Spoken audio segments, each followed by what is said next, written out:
Welcome to the Huskers podcast.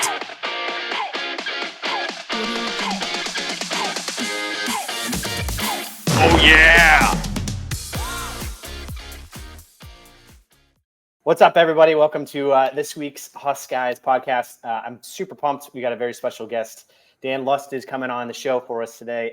We're starting off a new off-season series here, focusing a little bit more on the business side of college sports, the dramatically changing landscape from everything from NIL to concessions to fundraising. We'd love to just learn more about it. And there's no one better than Dan in the industry right now. Dan is, we've known each other for a long time.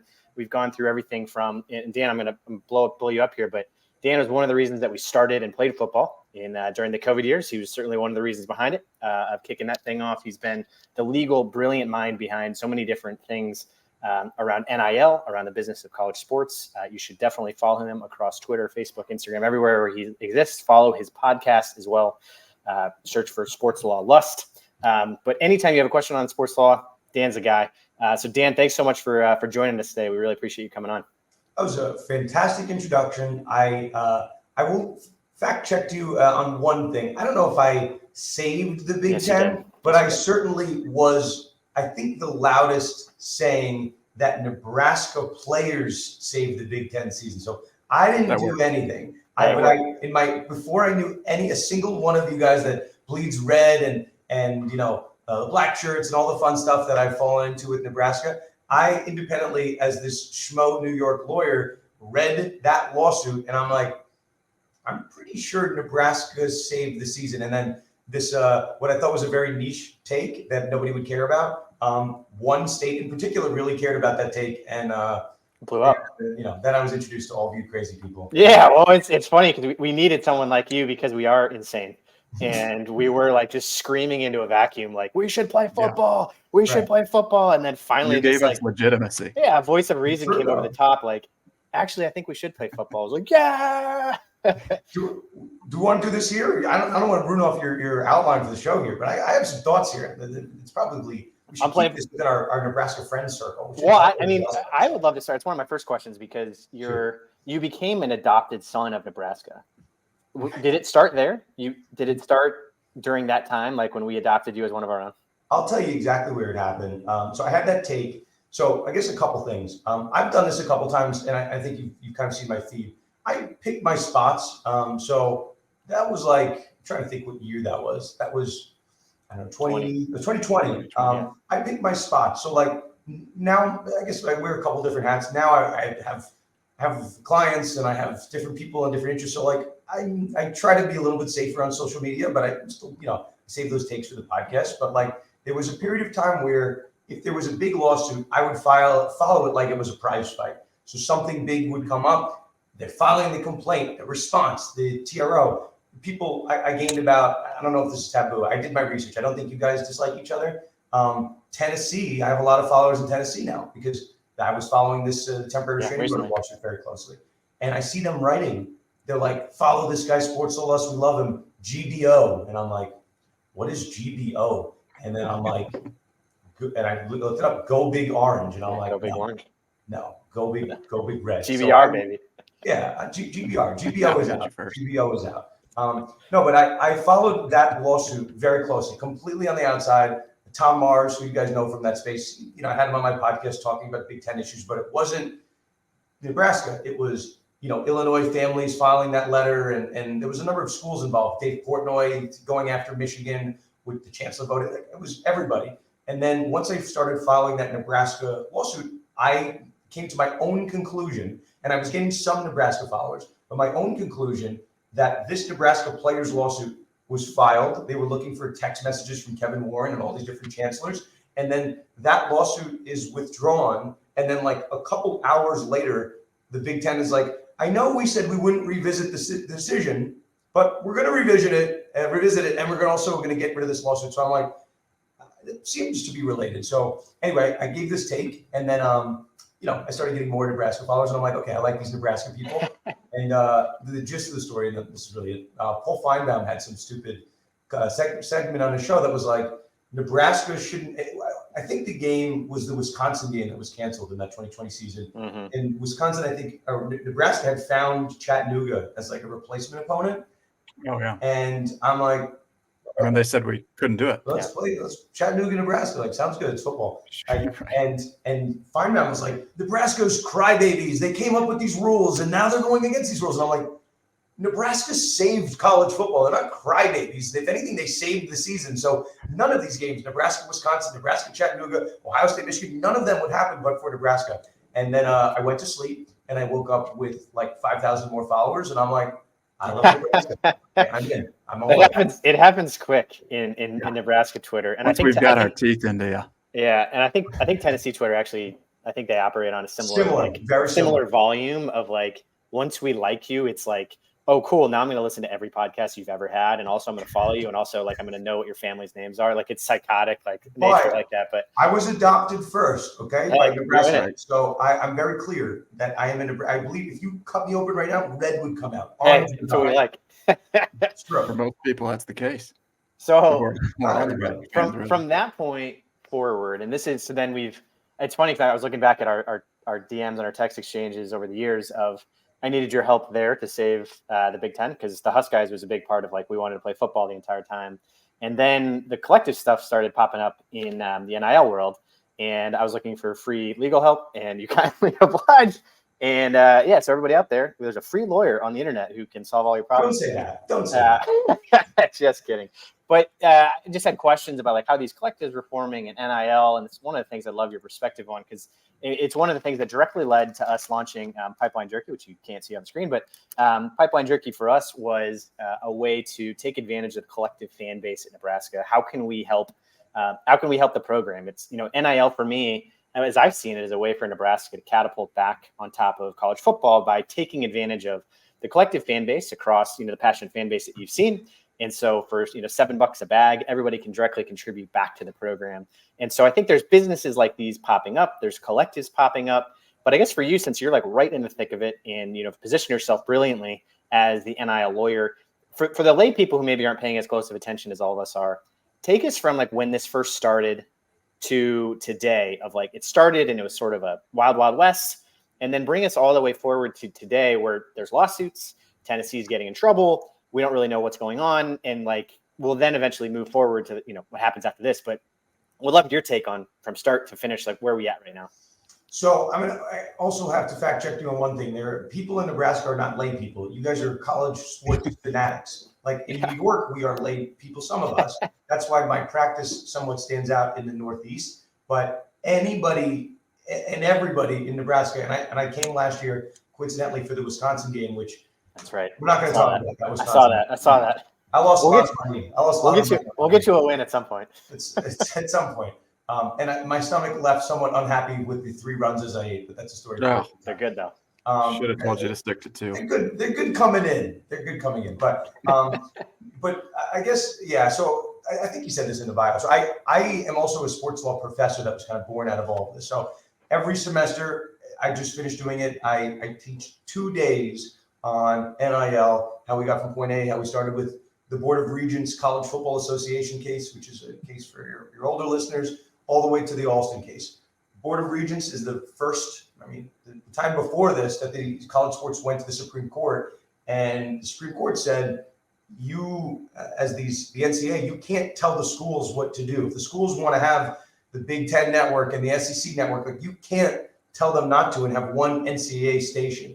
So that case was a case in the 80s, followed by Oklahoma, Georgia. It was just a case really like, people are going to listen to this. They know state rights versus like federal government rights. That was a case, schools versus NCAA. So that framework has been worked out. The schools won. The schools prospered. And that's why we have all these different networks. Okay.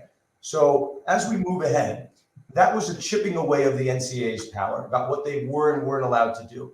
Now, with respect to what this NCAA could do on athletes, it wasn't as clear. The NCAA had this weird model of what we call amateurism that basically said, we want our athletes to focus on, getting their degree and don't focus on sports. So don't even make a nickel or else you'll lose your eligibility. It was a very intense system of punishment. And kind of combing through 50 years very quickly, if you made a penny off of your name, image, and likeness, that you put an Instagram post up and someone paid you a penny, you're declared academically or athletically ineligible. There was, I'm sure you guys have seen and your listeners have seen the Johnny Manziel Netflix, Fantastic. whatever it is. Fantastic. There was a number in there. And I have a fun class. I'm a fun professor. I ask my students, I don't ask them to read textbooks. I say, watch this documentary. They come into class, and Dave, Andrew, I'm going to test you. Johnny Manziel sells a ton of jerseys that year. There's a number, the source is the documentary. I have no idea if this is true. How much money did Johnny Manziel generate in terms of jersey sales?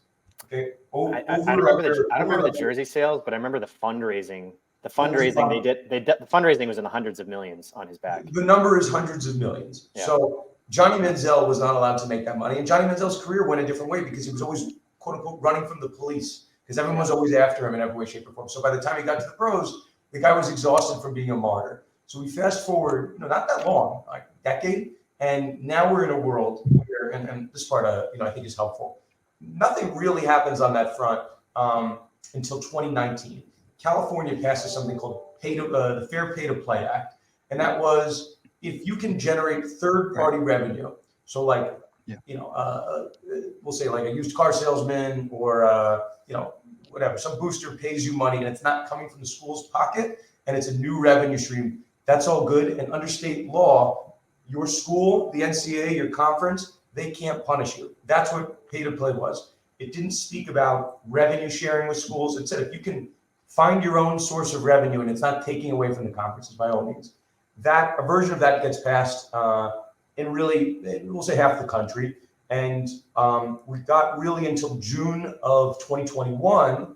And we weren't quite sure if the NCAA was going to fight the states or if they were going to just say, okay, like this is the new rules. Everyone can get paid. And what happened in June, it's important. The case goes up to the Supreme Court, NCAA versus Alston, which is taught in my class. It's taught in every sports law class around the country. And it said that, yes, remember that case, Board of Regents, when we said the NCAA can't control the schools? And that was bullshit. The NCAA lost. Same thing. The NCAA cannot control the players. These look a lot like employees, but we're not compensating them. And so you can't, it's not an employer-employee relationship. You can't tell them what to do. You can't tell them that they can't make money. So that was really the dawn of the NIL era, which, all those different states I was telling you about, that law became effective on July 1st. We expected the NCAA to file temporary restraining orders. I guess we'll talk about it in a minute. But the NCAA just let it go. And they go, okay, if July 1st the law becomes effective, don't worry. And they said a lot without saying anything. No one was punished. No one was, we'll talk about some punishments recently. But for about 2 years, like no one. Nothing. Yeah. Nothing. Zero. Yeah. The NCAA, they got rid of Emmert. They bring in Charlie Baker. Nothing happened. So, I know I'm going for a while, but it's a complicated landscape. But that's what got us to where we are today. This weird winding road of the states, the Supreme Court ruling twice, and the NCAA being really on uneasy footing on a legal level. Like, can they exist? Do they have any power? The Supreme Court says no, but here the NCAA exists. So where is that push and pull between the two? Yeah. And so then talk us through, so there's the formation of collectives, which now seems to be the standard practice. Is there's collectives at each school, there's sponsorships that go through, there's opportunities like pipeline jerky that exists to benefit the players. But now Tennessee's in trouble for, some combination of that. And other schools are sort of getting, Florida State's in a little bit of trouble. I mean, talk us through how now the NCAA is trying to backtrack on some of that. It's, freewheeling, free spending. Where have these schools stepped over the line? Is there a drinking game for the podcast? The amount of references to pipeline jerky and holding up the bag? Yes, that should be. They're a paid sponsor. We should trademark this drinking game, guys. Every show I go on, I try to give. Just hold it up the entire episode. Yeah. Well, listen, it's a good game. We could be getting the listeners getting a little drunk here. Everybody eats jerky. So yeah, I mean, it's a great question, and I always enjoy having it. This was the landscape as we got into, and it's a great question. July 1st, 2021, nothing really happens. There's a blip on the radar. The Cavender twins get a little bit punished. Miami women's basketball, but the NCAA is it's not an NIL punishment. So I can make the argument right here, and I tell my students, for about 2.5 years until January of 2024, no punishments, no NIL punishments, despite the fact that on the NCAA's books to this day, you can't improperly induce someone to transfer schools by the offer of money. if someone's listening to that, they're like, wait, isn't that like what's happening right now and what's happened for the last 2.5 years? It's like, I mean, the short answer is that's what it seems to be. So there's a concept in the law, and I've had in these conversations called acquiescence, or this concept called like latches. It's the same concept.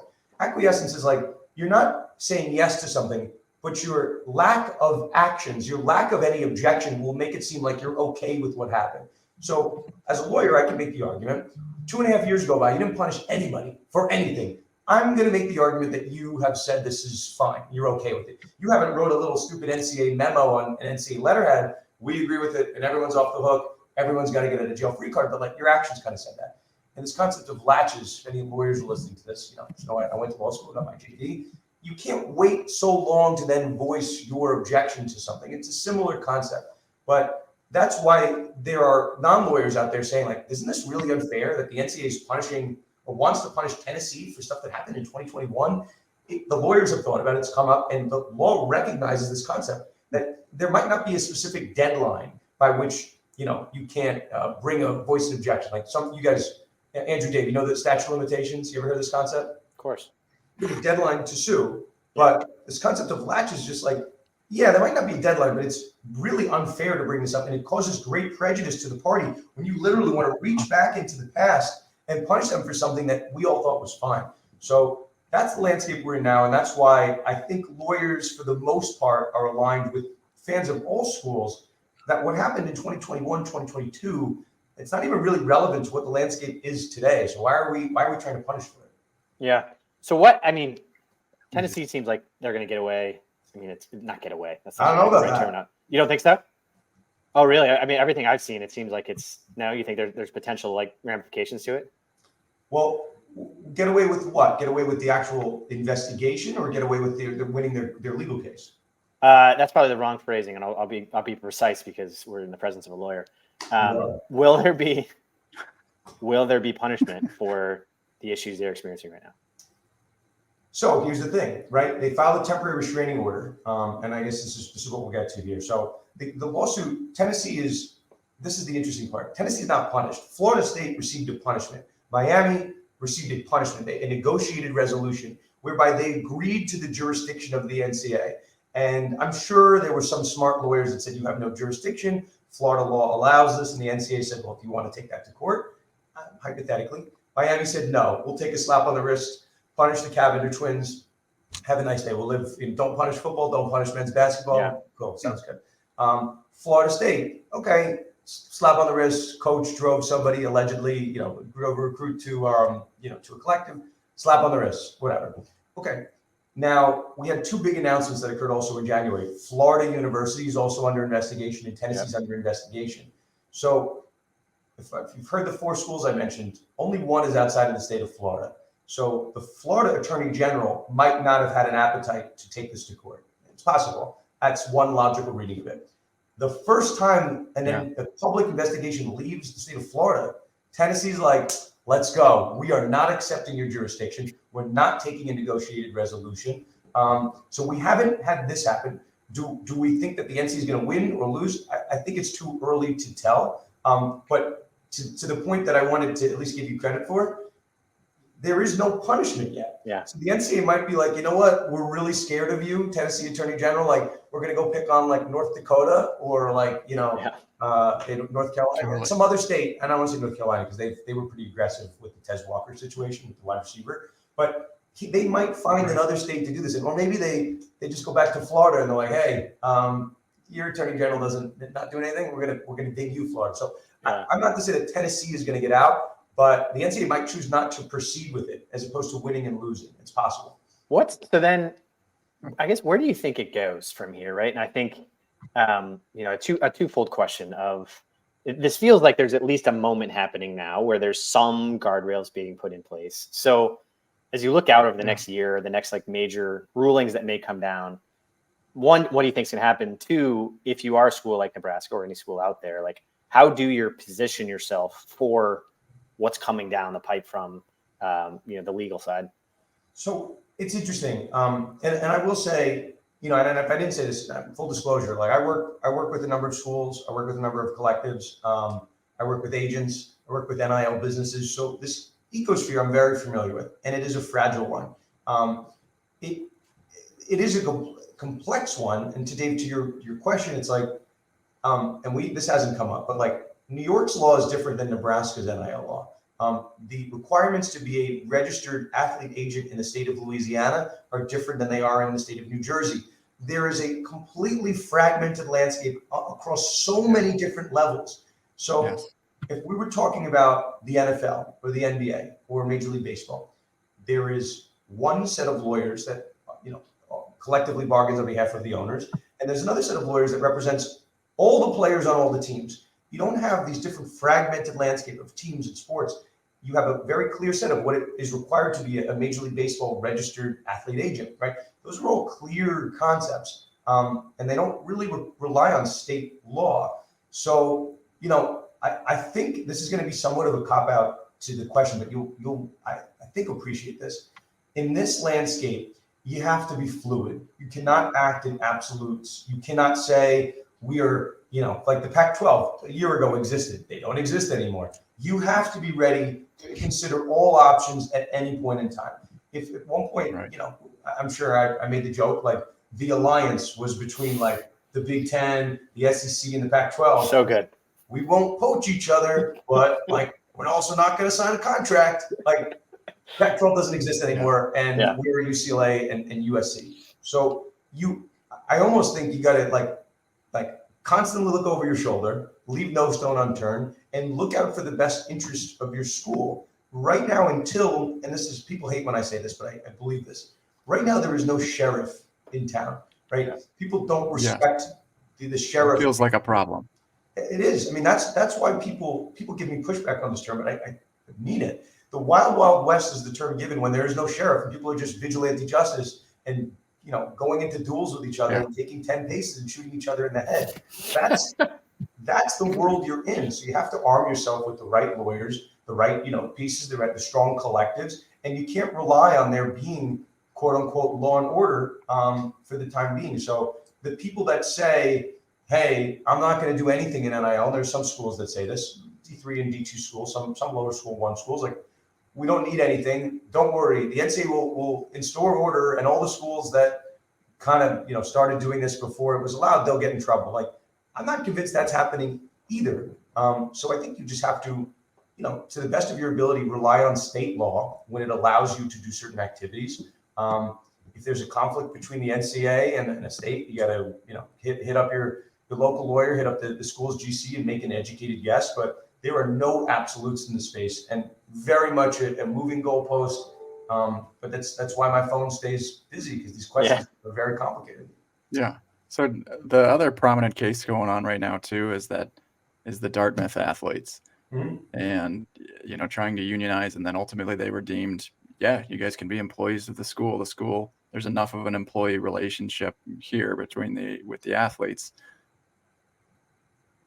That feels like it also opens up floodgates. And so, speaking of like protecting your own or saving your own school, could lawyers in Nebraska right now basically say, we're going to file that exact same thing and we're going to make you all employees of the school right now? I mean, do you feel like that's going to happen across the country, or does this have to happen at a federal level? Or so and we should probably, for those that aren't following the Dartmouth case, I think it's you could tell me, I think the Tennessee case is really important because it's that the NCAA's power, if they have any power to punish anyone, if they are even eligible to be the sheriff. I know it's getting close to a voting year to be voted to be sheriff. They might not even be in the equation. They might not even be on the ballot. Yeah. But the question for Dartmouth is another. You've got my vote. Is an interesting. Maybe. Did you say you'd vote for the NCAA? No, you're the sheriff. Oh, I'm the sheriff. Okay, good. Okay, so. Congrats. No, the Dartmouth case is a separate one. It's a case more about player empowerment. If the players want to unionize, should we be able to let them? And there are a lot of people in the space that just say all these issues would be resolved. And I'm certainly not saying this because I represent collectives. You guys are in that collective space as well. Let's get rid of the collectives and let's just make all the schools make the payments directly. Now, is that a logical alternative? It's possible, but the college sports ecosphere, if you believe the NCAA and the schools, maybe football and basketball, could be unionized, but what does that mean for the other sports? If you pull, like in the professional level, like the television revenue and gambling revenue and video game revenue, those are all split, right? Those don't all go to the schools. On the current landscape and what has been a landscape of college sports for 50 years plus, those two sports by and large make the money, and the athletic department sprinkles the rest of the money across all the other departments. Those are other sports, of which most, if not all of them, don't make money, and we support all those sports. So Nebraska volleyball is certainly not one of those sports, but volleyball programs at other schools might fit that billing. So if you do that, like if I'm a father of a Nebraska football player, like, yeah, I'm totally cool with that. Yeah, like let's get the money to my kid. Is that Big Ten contract? Let me split that with my kid. Yeah. If I'm the father of a basketball player, I would say that. But in terms of the overall athletes at the Division I level, a minority of which are football and basketball players. So that's not a popular decision. So when I guess I don't want to lose this point, Dartmouth basketball unionizing is the equivalent of like the New York Yankees unionizing and no one else in the AL East or any other team in Major League Baseball unionizing. And just one team is out there for themselves.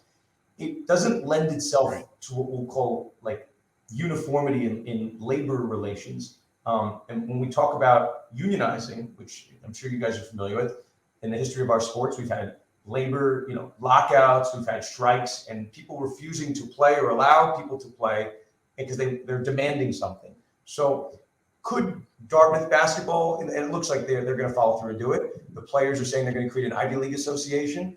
Does the NCAA want to wait for other states to file those suits outside of the Ivy Leagues? Or do they want to preemptively get ahead of it? Or does a school want to preemptively get ahead of it? Or, to take a football term here, like you just want to punt the ball and wait for someone to figure it out. Yeah. It's the Dartmouth one. You can make the case very easily that it's the biggest case because it forces the NCAA to think about this union question and forces schools to think about what it would look like if money's off the table. Dartmouth basketball, in terms of, if any Dartmouth alums are listening, I'm sorry. Dartmouth basketball is like here, okay? Nebraska ball is above Dartmouth basketball. Okay? Yeah, baby. But we got to wait for a You know real it. player here. USC looks like it's probably the one to make this move. USC football is also in front of the NLRB right now as we speak. So maybe that's the domino, but we're not. It's a scary one, but we're not quite there yet. Yeah, super interesting. Dan, I want to be respectful of your time. I promised you a hard 30. So I'm going to ask you one more question, and then we'll let you get out to actual paying clients outside of this Guys podcast. can be paying client. Well, we do appreciate you coming on. So here's my final question is, I mean, you worked across a lot of collectives, across a lot of athletes. Like how have you seen the best schools and fan bases align themselves around this type of a clause? Like or around this cause? What are the things that they're doing so that they can take advantage of all of these new changes in the college sports landscape? I guess I have a good example for you guys, and Nebraska is certainly capable of that. I've seen you guys mobilize very quickly. I remember when Nebraska was a thing. You guys pop up on a lot of the national radars. Volleyball, filling out stadiums. I want to give you guys credit. You have that DNA. We spoke about Tennessee having that DNA. Florida State has that DNA. It exists in pockets around the country. I'll give you an example, one that I think is helpful. And I mentioned it very briefly. Are you familiar with the Tez Walker situation with UNC? Yeah. Tez Walker was a guy that was denied crazy. the ability to transfer. He was in theory going to be I don't know where he'll go in the draft, but people are saying a fairly high regarded wide receiver in his final year of eligibility. Transferred to UNC. UNC sent the paperwork up to the NCAA like, hey, this guy transferred in, good to go, right? And the NCAA is like, not so fast, my friend. Lee Corso for you guys. And the NCAA said, no, we're not allowing him to transfer because he transferred too many times. He transferred to a school that thing canceled with COVID. It doesn't really matter. But that was a case where the NCAA put their foot down. And they said, no, I understand that there's been this one-time transfer rule, but we're closing that door right now, and it starts here with Tez Walker. Mac Brown popped on a number of big podcasts. I think he was on the Barstool Network. I saw his name in a couple different places. And, obviously I saw on Twitter, and I don't really see Tar Heel Twitter ever, but I saw it very loud, and really pushed this particular issue. And what happened is it became, and you guys know I'm not a political person, but I call it when I see it. It became a political issue whereby North Carolina's Attorney General said, you know what, let me actually get involved here. Yeah. So on a political level, that's where these things happen. The Attorney General's office, it could certainly move the needle on a case. And for Tez Walker, North Carolina Attorney General wrote a letter to the NCAA, essentially inviting a lawsuit. And guess what happened? The NCAA backed down.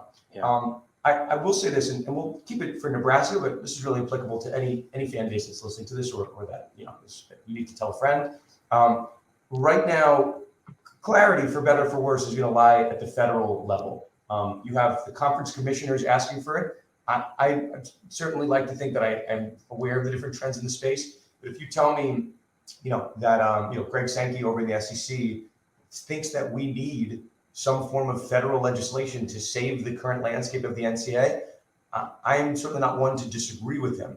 But the way that there is pressure to have a federal law is that same momentum that led Tennessee's Attorney General to file that lawsuit, that led North Carolina's Attorney General lawsuit. I am not sensing that level of push on a federal level. Now, certainly, again, don't want anyone to read anything. Do I think we need a federal law? Not really. But if the leaders of college sports at the tippy top think that they want to preserve some semblance of order, and they think it needs to come from the federal government to basically wipe out these state-specific laws, and I know this is a final question, but right now, Nebraska, Hawaii, Alaska, New York, the drinking age is 21 because that's a federal law. It doesn't mean that it's the right law. Like I'm not going to admit this, but hypothetically, I might have had some drinks when I was 18. I'm still Allegedly. You know what I mean? Like, I'm still existing on this earth. It wasn't like the worst thing in the world. So a federal law, it might not be the right thing to do. Some state might have a better law than a different state, but it cleans this up. And if we're really concerned about having fair battles in recruiting, and we're worried about international athletes getting paid, like, the federal government is where this would be decided. And as much as, and I know there are going to be some listeners like, Dan is the shill, he wants a federal law. I'm like, I don't, but I also want to preserve some semblance of what I understand to be college sports, and that's a national championship. Yeah. And if you're going to have a national championship, you have to have some level of uniformity across the nation, be it the NCAA enforcing what their national rules are, or a national law. You can't have a fair national championship without some semblance of one or the other. So there are politicians that are paid to figure out these issues. I'm paid to analyze the laws as they come out. If somebody wants to hit me up and I can consult on it. At one point I was involved with the federal stuff, but they don't pay you for that. So I'm like, let's all good, Dan. Yeah, I'm certainly more than happy to. But the answer is, we need to apply. If people are purists are worried, you got to apply a little bit of pressure on the lawmakers. That's where it'll come from. Love it. Hey, we can put a ton of pressure. We're good at that. We're good at raising hell. We're good at building up a ton of internet. It's what we got. The Big Ten. We got the Big Ten back. We got Kevin Warren out of there. We've done a lot of hell raising on the. I have some Kevin Warren takes, of which I think you're familiar with, because I saw you going through my feed. Yeah. I've had some Kevin Warren takes, a lot of them. Oh yeah, and now he's in Chicago, and all my friends in Chicago are like, "Get this guy out of here." I'm like, "I told you, the guy." Let's watch. Try to cancel football. Watch them mess up the Justin Fields situation. Oh, they're gonna mess it up so badly. Anyway, before we get to that, Dan, thank you so much for coming on. Adopted Husker, as always. Really appreciate you coming on. Great stuff. We got some pipeline jerky drink headed your way. Wait, I'm hearing news. Wait. This is just in. I've been declared the official lawyer of the podcast. It's for me. Okay, bills in the mail. Thanks for coming on, Dan. We appreciate it. Everybody go follow Sports Congratulations, Lust.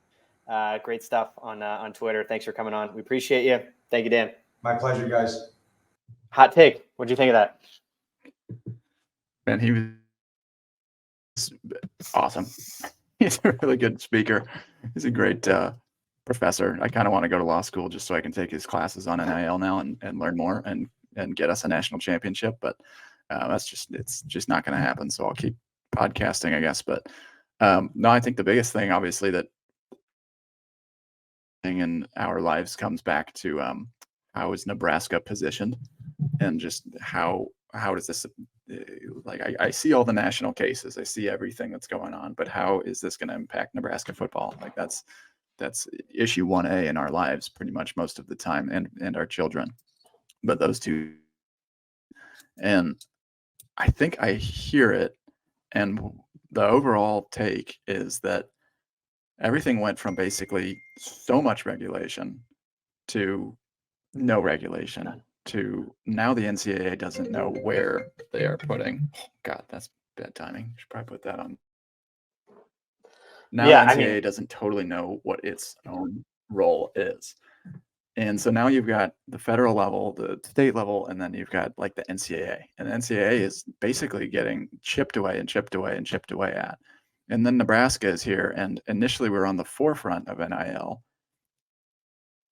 It was really just because we had people on our side that were kind of seeing this, like they were seeing the 1, 2, 5 year landscape and kind of saying, this is going to happen. But we need to be ready. And so, with Blake Lawrence and people at like Open Doors, I think we all know them, doing a great job of just getting out in front and saying, hey, like you can build your own brand now and you can be a Nebraska athlete and you can build yourself up and you can be financially rewarded now. It's going to happen. Let's be ready for it. And so we were on the forefront, and now schools are catching up pretty quick. And where I guess that hearing all things, ultimately, I think what ends up happening is there's going to be a huge landmark sweeping changes, all of this different stuff. But hearing Dan kind of talk about like, yeah, maybe something happens at the federal level or maybe not. Maybe not. Ultimately, what's going to happen is that the schools with money are the schools with money. Like I can't help but get over that. Like Nebraska is going to stay Nebraska. Tennessee's going to stay one of the premier programs. Alabama will, Georgia will, Michigan will, Ohio State will. Like all these big brands are so big that I just refuse to see that the sport can die and that they can that way. And so I know you've got more experience, I guess, in the NIL space and pipeline jerky and everything, but where do you see Nebraska? Yeah, I think it's I think it's a good point. I mean, I think that's where it is interesting from a he said it exactly where like I think everybody's waiting for the federal government to come in and step in and make a sweeping change or something. And it might come and it might not. And I do think there's that element that I was kind of like asking him some leading questions on how do you stay ahead of it? I think he answered in the right way. It's like, you just have to be fluid. You just have to keep just doing stuff. You just ride the wave. Yeah. Well, it's like, hey, it's like whether it's pipeline jerky or launching a collective or raising money or just launching Open Doors or something, it's almost like you can do whatever you want within the bounds of it without being egregious. But you can just act. It's sort of this like bias for action of you can, do the sponsorship. And like I think Tennessee is getting investigated because it's like, wait, you gave a kid $8 million? Like, how could you can't just give just a lot? Yeah, you can't just give away $8 million. I think everything else up until that point has been like, yeah, it makes sense that, Olivia Dunn makes, was that her name? What is her name? Libby Dunn is making $3 million. It makes sense because she's like a powerful like brand and she's able to do that. But like this kid is 17 and you're like, wait, he's not quite Libby Dunn. He's he's not really a brand in himself. How can you just give this guy $8 million? So that's the stuff that like trips that's going to trip off the rules and regulations committee. But I think you're right. I don't know. That's where I keep hearing about legal changes that are going to happen. Yeah, legal changes and federal changes take decades. And it's like it's almost like if you can win that, moved fast. I mean, this one moved fast. Well, but no, but he even said that this started in 2018, didn't get passed until 2021. Sure. And now we're 2024 and we've had one objection, and like, is it going to be another 2 to 3 years where I guess like that's where I think you see the Tennessees and the Alabamas and the Georgias, and they're just like breaking all the rules. They don't care. Miami, they're just like, whatever, we're just going to pay players until we get in trouble for it. That to me is like, there are so many people out there that are sprinting and are like, I don't care. I'm just going to do it. Yeah. I think the biggest issue that I end up seeing with a lot of this is, that is the schools that are maybe not well positioned. Like I think that Nebraska could our collective effort and everything be better? Yes. Could pipeline jerky be better? No. It's the best. But the reality I think is that we probably have enough momentum and we have enough star power and staying power. It's the Wake Forests and like, BC, the alma mater, like those schools that you're kind of like, gosh, they're not a huge figure in sports, like they are, but do they end up getting left behind? Like what if Alabama, Ohio State, and Notre Dame and USC, they come together, whatever, and just say, we're going to make this coast to coast league, and it's outside the NCAA. We're still Alabama, we're still Notre Dame, we're just going to make their own league. What are they going to do about it? That's the ultimate problem, I think, is the dissolution of the NCAA, who just is losing power and losing power. And not that I love the NCAA by any means, but the question becomes, okay, Alabama's got its own school employees. We're going to take our employees and we're going to go to this new organization. And that's where you start to say, who gets left behind in that process? And I don't think Nebraska does. I think that we're pretty well situated. I think the Big Ten is well situated. You see these power conferences that are well situated, but that's where you go from NIL just like benefiting an individual to almost like schools trying to reclaim power. Yeah. And that's going to be interesting to follow Well, here. it's why I've been like, what if Nebraska goes, hey, we want to be the Nebraska Cornhuskers. Players don't have to go to school. We're going to pay them like pros, and we're just going to license Memorial Stadium. We're just going to rent Memorial Stadium on Saturdays. Like what's to stop it? Yeah, I mean, there's a million that's where this changes. gets messy. But I think there's messy parts. But I think the point you're making is the one I believe in, is that I think Nebraska's positioned brilliantly in this new world as long as we continue to stay at the forefront of it. Because when you have a rabid fan base that's willing to support you through up and downs, and like as Dan was saying, it's like it's not just raising money, it's supporting the players, it's getting court cases overturned, it's getting on the governor's radar, it's getting those things done. Like Nebraska's well positioned for that, and so are all the main Ohio States, Michigans, Tennessees, Florida States of the world. But I do agree, and that's what I've been waiting for, and that's why it's like been frustrating, because I think maybe it's delayed. It's like, how are we still losing games to Purdue and Northwestern, who are horribly positioned in this world, right? I mean, it's like Purdue should never win another football game. Like, they have no collective, they have no effort, they aren't paying any players, they don't have any sponsorship deals. Like, Northwestern should never win anything. Illinois should be back to being not 14. To mention the mid-major teams. Well, right. But it's even like, that to me is like what's going to be the discrepancy is like, can we get back to like the most rabid fan bases and the blue bloods that support their team through all of it? Will that discrepancy start, and like Maryland goes to the bottom, Purdue goes, the non-rabid fan support moves to the bottom of the conference, where like the rabid fan support that's able to support and get the best players like the Dylan Raiolas of the world to your school because of combination of NIL and fan support. That to me is like, that's going to be putting us into another tier of the top, the blue bloods of college football, where, I mean, the non-power fives, the even the lower tiers of each conference, I think they're going to struggle in that new world. But they're just, they're doing fine now, but over 5 years, that to me is when like the dramatic flip will happen. Yeah, it is really wild to think about. I think that's just ends up being my biggest fear in it all is if you just have 65 teams that part from the NCAA entirely. Yeah. And it's not that I love the NCAA, it's more just that I love the parity. I love when Iowa loses to North Dakota and North Dakota State or whatever, and just random upsets that will occur throughout the sport. And then just the entire idea of amateurism as well. Like, I get that we're past that and beyond that, but it starts to get real strange if you start your employees. Now, you're supposed to be in class, but I don't know, like at what point, like they're just no longer college students. And there is a point at which you can say, we're paying you as an employee of the school, but this isn't a scholarship. Well, can they fire you? It's it's like you're fired. Yeah, it's like, oh yeah, hey, we recruited you missed this that kick.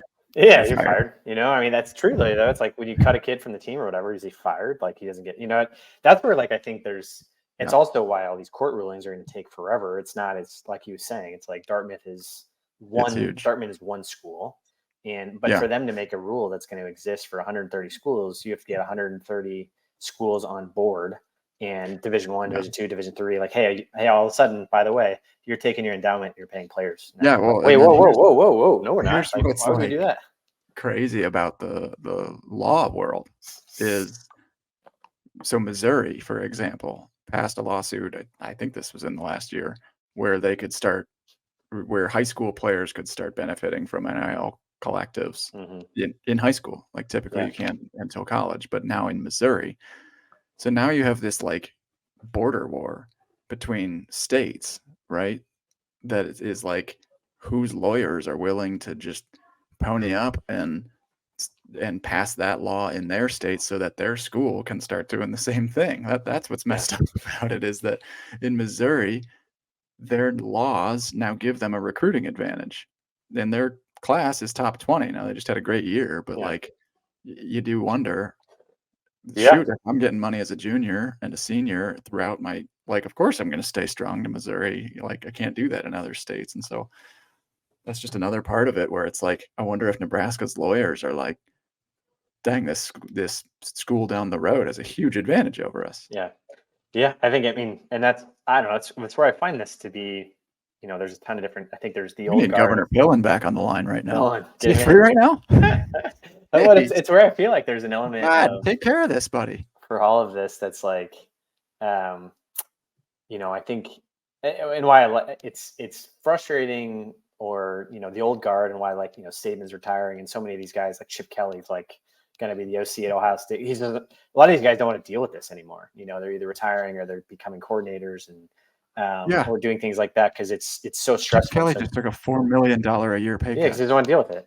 But I think there's like what I like about the whole world is it's pre-market capitalism in a lot of ways. It's like and that's where it gets a little murky of like, if you're paying him as a player, like how do you determine how much the quarterback makes? Like, how do you determine how much everybody gets paid? Where like true market value, the free market, the true market value of this for like Tennessee, they're like, hey, we need the best quarterback in the country. And they go, got it. I guess that's the answer. Yeah, and they went and got it. But that was all of Tennessee's collective coming together and being like, I am sick of not being good at football, and we're gonna go get our guy. And so like, and that Nico probably had options from a ton of different schools. So there's that element of like, is the University of Tennessee going to go to Nico and say, hey, we would like you to come be employed here, and we are going to pay you $64,000. Yeah. They're not going to be like, hey, we're going to give you everybody else. Hey, congratulations, you're going to be the highest paid person in the entire state. Like, they're not going to just give him $8 million. So that's where like a lot of this becomes, the school isn't going to take out of their budget to pay a 17-year-old college quarterback $8 million. So I don't know. It'll be interesting how it all shakes out, but yeah, I don't know. It is interesting to hear like the legal side of like, I heard the same thing you heard of like, yeah, there's rules coming, but not really. Yeah, well, it's so messed up when there's like nobody knows what the NCAA does. Like no one really gets who they are anymore. They like do commercials. Okay, it's weird. Federal laws, there's state and city ordinance, whatever laws. And then the NCAA is trying to do things, but the federal laws would trump that. And then there's it's like, they're trying to get these schools in trouble at the most random intervals, and they give these weird slaps on the wrist, and then they give Tez Bryant way too harsh of like punishment. Out of thousands of players, you take a high-profile receiver and put him on the bench because you can. Try example. It's just they've lost their legitimacy, and that's they're on a dangerous like slippery slope of why do we exist anymore? Well, but that's what I think is it's, as Dan was saying, like there's it's such to empathize with them for a second, like it's so different than what he was talking about. I'm like, the NFL has 32 teams, right? 32 teams, whatever. And like they have a commissioner, and the NBA has a commissioner that runs all the teams, and all the owners work for the commissioner, and they all work together. This is like, Trev Alberts doesn't work for the NCAA. He works for how it should be set is exactly what he said. You need a sheriff, you need a president, you need one guy who has a committee. The committee is the conference heads. Yeah. And the committee, like, they should share equal voting power, and they need to meet every single day and figure this. Yeah, it's nuts. Like, it's the conference heads that need to be running the show, and right now they're basically trying to do that.